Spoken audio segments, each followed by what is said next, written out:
Eine Band, welche aus der deutschen schwarzen Szene nicht wegzudenken ist, auf eine Bandgeschichte von über 25 Jahren zurückblicken kann und inzwischen auch international außerhalb der Szene gefeiert wird, ist Lacrimosa. 1993 haben sie das erste Mal auf dem Wave Gothic Treffen gespielt, 2016 waren sie bereits zum 7. Mal dort und ich hatte die Gelegenheit, mit Bandgründer Thilo Wolff zu sprechen.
Das Wort Lacrimosa sollte den meisten ja schon von Mozarts Requiem her ein Begriff sein und es bedeutet so viel wie tränenreich. Warum hast du dich denn damals entschieden, das Projekt so zu nennen?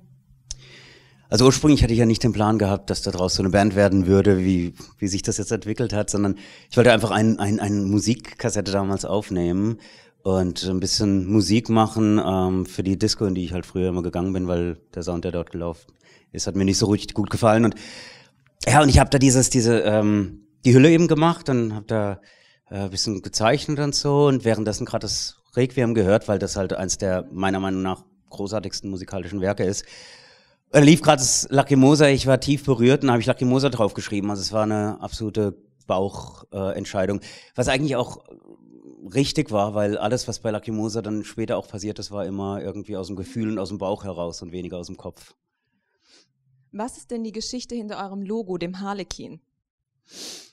Also einerseits ist er sehr stark inspiriert von Charlie Chaplin, ich bin ein großer Bewunderer seiner Kunst, weil er einerseits ja die Menschen versucht hat zu unterhalten, auf der anderen Seite aber auch sehr viel Tiefgang mit reingebracht hat.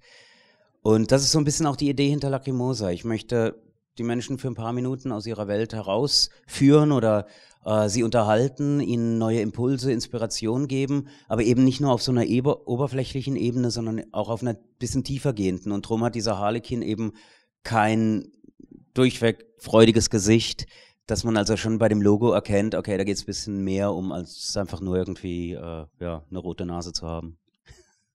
Dein erstes Album hieß ja Angst. Euer neuestes Album, welches zum 25. Jubiläum erschienen ist, heißt Hoffnung. War da auch so ein gewisser Wandel in deiner Einstellung über die Jahre? Ja und nein.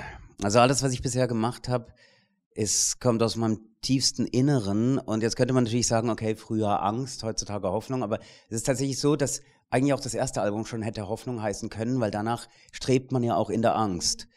Und die Hoffnung ist ja immer etwas, was zukunftsorientiert ist.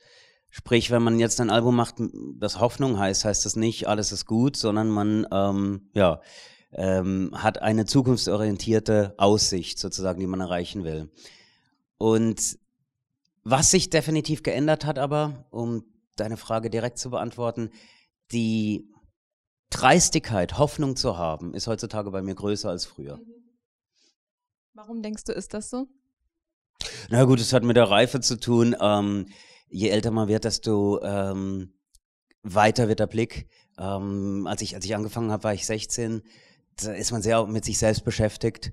Und das ändert sich Gott sei Dank mit den Jahren.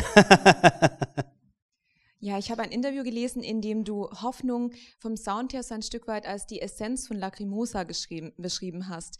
Wie würdest du diese Essenz denn beschreiben? Mit Lacrimosa versuche ich ja, meine Emotionen zum Ausdruck zu bringen. Und je mehr ich musikalisch und auch textlich versierter werde, je älter ich werde, desto tiefer grabe ich. Im Prinzip betreibe ich so eine Art Archäologie. Und je länger ich arbeite, desto tiefer komme ich und desto mehr kann ich freilegen. Und deswegen ist immer das aktuelle Album, also im Prinzip kann ich das sogar zu jedem Album sagen, zum nächsten werde ich das auch wieder sagen können, die Essenz Lachrymosas, weil ich immer tiefer komme. Unter der Prämisse, dass ich mir treu bleibe. Wenn ich natürlich den Kontakt zu mir verlieren würde, was ja manchen Künstlern passiert, manchmal merken sie es nicht mal, dann kann man das natürlich nicht mehr sagen. Ihr gehört ja zu den weltweit erfolgreichsten deutschen Bands im Ausland.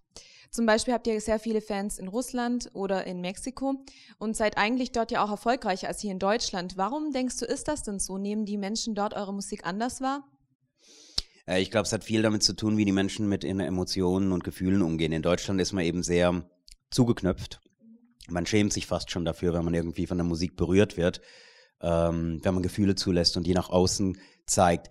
Selbst in der Szene, obwohl die Szene ja unter anderem deswegen entstanden ist, weil man ja versucht hat, gegen den Strom zu leben und zu sagen, ich möchte mein Inneres nach außen kehren, fällt es den Deutschen trotzdem schwer, auch in der Szene. Und das ist halt in Ländern wie Russland oder Lateinamerika, wo die Menschen das in ihrer Kultur haben, ihre Gefühle zu leben, überhaupt nicht der Fall. Dort gibt es keine Probleme. Ich meine, wir kennen den klassischen Lateinamerikaner, das ist ein Macho vor dem Herrn, aber wenn er seine Mama sieht, dann kommen ihm die Tränen. Das passt zusammen. Aus deutscher Sicht passt das nicht zusammen. Und deswegen eckt Lacrimosa in Deutschland oftmals sehr an, weil die Menschen eben nicht so offen mit ihren Gefühlen umgehen können. Ist euer Publikum im Ausland, setzt sich das denn anders zusammen? Denn in Deutschland gilt ihr eindeutig ziemlich stark als Szeneband. Nun ist es allerdings so, meine Erfahrung, oder habe ich jetzt schon öfters gehört, dass manche Bands im Ausland wiederum da eigentlich, dass es gar nicht so ist für die. Wie ist das denn bei euch? Ja, das ist auch ganz anders. Also wir sind eigentlich nur in Deutschland eine Gothic-Band. In Russland und eigentlich auch in Lateinamerika sind wir eine Metal-Band und spielen auch auf Metal-Festivals und so weiter. Das ist nur in Deutschland, dass wir in dieser Gothic-Schublade drin stecken. Das ist eben auch wieder sehr, da sieht man, wie wenig man als Künstler eigentlich da Einfluss drauf nehmen kann. Das sind die Medien, und das Publikum, was einen da irgendwie so, was einen in eine Schublade packt und man selber kann da eigentlich gar nicht viel dazu machen oder dazu sagen. Und das Interessante ist, viele sagen dann zum Beispiel in Deutschland, mit Gothic habe ich nichts am Hut. Die würden sich dann Lacrimosa niemals anhören. Wenn wir in Deutschland nicht als Gothic-Band verkauft würden, dann würden sie es sich anhören. Ja. Ja, dann möchte ich dich noch fragen, ich habe gelesen, dass dieses Jahr von deinem anderen Projekt Snakeskin noch ein neues Album herauskommen soll. Kannst du uns dazu schon ein bisschen mehr verraten? Ja, ich bin mitten in der Produktion und wäre jetzt sogar fast ein bisschen zu spät gekommen zum WGT, weil ich da noch was fertig machen wollte. Aber ich weiß noch nicht genau, wann es rauskommt. Ich habe mir ein Datum gesetzt. Das ist relativ sportlich. Mal gucken, ob ich das hinkriege. Darum möchte ich es im Moment noch nicht. Aber es wird auf jeden Fall dieses Jahr noch passieren. Wie stehst du denn zum Thema Kommerzialisierung und Werteverfall in der Szene? Also ich denke, bei allem, was man tut, muss Sinn und Ursache haben. Wenn man etwas tut, einfach der Sache wegen, dann eben wenn das Sinn entleert ist, dann wird es immer grenzwertig. Ein Beispiel, diese ganzen Castingshows, wo Menschen hingehen, die einfach berühmt werden wollen. Wenn sie es nicht als Sänger schaffen, dann versuchen sie es als Model und dann als sonst irgendwas, einfach berühmt sein. Also sprich, komplette Sinnentleerung, einfach nur die eigene Person in den Mittelpunkt zu stellen. Wenn jemand aber Talent hat, zum Beispiel bei so einer Castingshow und dann wirklich auch mit Herzblut das verfolgt und dann gewinnt, dann finde ich das absolut richtig. Andersrum, bei uns auf die Szene bezogen oder auf die Kunst allgemein, ein Künstler, der Talent hat, der ein Ziel verfolgt und dann damit erfolgreich wird, finde ich super, Hut ab. Ich denke aber, das spürt man auch. Also es gibt viele, bei denen spürt man einfach, da brennt ein inneres Feuer und bei anderen, okay, die haben halt einfach nur einen Sitzplatz auf dem fahrenden Zug noch gefunden. Und deswegen, wenn jemand erfolgreich ist, seine Intention gut ist, finde ich das super, zu unterstützen, absolut. Wenn jemand erfolgreich ist, einfach nur, weil er auf den richtigen Zug aufgesprungen ist, dann ist er vielleicht ein guter Geschäftsmann, aber musikalisch oder künstlerisch hat es dann für mich keinen Inhalt. In der schwarzen Szene gibt es inzwischen ja extrem viele Strömungen und Gruppierungen. Was denkst du denn, ist das so der kleinste gemeinsame Nenner, der alle doch noch verbindet? Gute Frage. Wahrscheinlich der Wunsch, ja, wahrscheinlich ein doppelköpfiger Wunsch. Einerseits der Wunsch, nicht in der Masse unterzugehen und andererseits der Wunsch, eine gewisse Zugehörigkeit zu haben, zu etwas zu gehören. In dem Moment, wo man aus der Masse heraustritt, steht man alleine und das ist sehr gefährlich und beängstigend. Und wenn man dann so eine Heimat wie eine Szene hat, dann ist das wieder, ja, dann gibt es einem natürlich Halt. Wahrscheinlich ist es eine Kombination aus den beiden.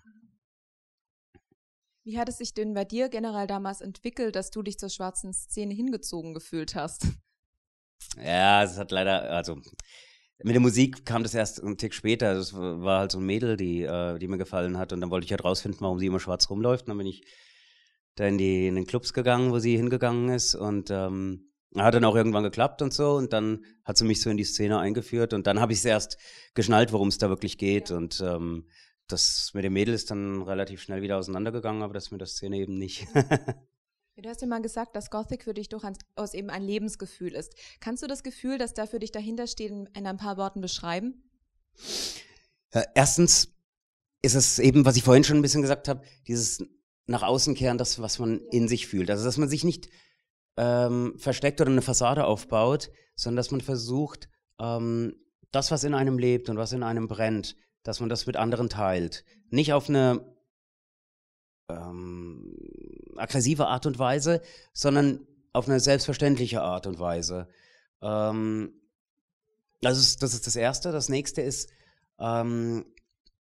diese komplette Freiheit im Kopf zu haben, dass du keine Barrieren hast, dass du keine Grenzen hast, dass du Dinge, Gedanken, auch gerade was die Philosophie oder die Literatur anbelangt, verknüpfen kannst, miteinander zusammenbringen kannst und aus dieser Komposition, aus dieser Symbiose auf neue Schlüsse kommst. Drum bin ich manchmal verwundert, dass die Szene heutzutage sehr in Schubladen denkt, weil das eigentlich dem widerspricht. Ja. Und das ist ein bisschen schade. Aber das sind so die Grundgedanken, was ich mit der Szene verbinde. Wie siehst du denn die Zukunft der Szene? Weil manche machen sich da ja einige Gedanken. Ach, das ist schon seit den frühen 90ern, dass sich die Leute Gedanken machen. Klar, Szene entwickelt sich und alles muss sich entwickeln. Was sich nicht entwickelt, ist tot. Ob jetzt die Entwicklung immer gut ist, sei dahingestellt. Aber wenn ich mir das WGT angucke und auch sonst, die Szene blüht und es kommen immer wieder Leute, wenn ich auf die Bühne gehe, manchmal, da stehen Mädels im Publikum, die könnten meine Töchter sein. Das hätte ich vor 10 Jahren auch nicht gedacht, dass da immer noch so viele neue Leute nachkommen. Also ich mache mir ehrlich gesagt wenig Sorgen, solange es viele gibt, die sich engagieren, wie zum Beispiel ihr jetzt, die jetzt einfach sagen, ich habe da Lust drauf, ich möchte die Szene unterstützen und es einfach machen. Und solange es so Leute gibt wie euch, mache ich mir da relativ wenig Sorgen, ehrlich gesagt. Das freut mich dann, das zu hören. Dann hätte ich noch eine letzte Frage an dich, und zwar, hast du ein Lebensmotto oder ein Lieblingszitat? Ach, eigentlich, es gibt wahnsinnig viele schöne Zitate, keines fällt mir jetzt im Moment ein. Aber gerade so, was auch die Hoffnung anbelangt, habe ich ganz viele schöne Zitate in dem Zusammenhang gelesen gehabt. Ich versuche einfach, mein Leben so zu leben, dass ich mich selbst als Mitglied der Gesellschaft weiterentwickeln kann, der Gesellschaft nützlich sein kann, einen Dienst an der Gesellschaft tun kann und der Gesellschaft nicht irgendwie schade. Das ist so ein bisschen mein Versuch.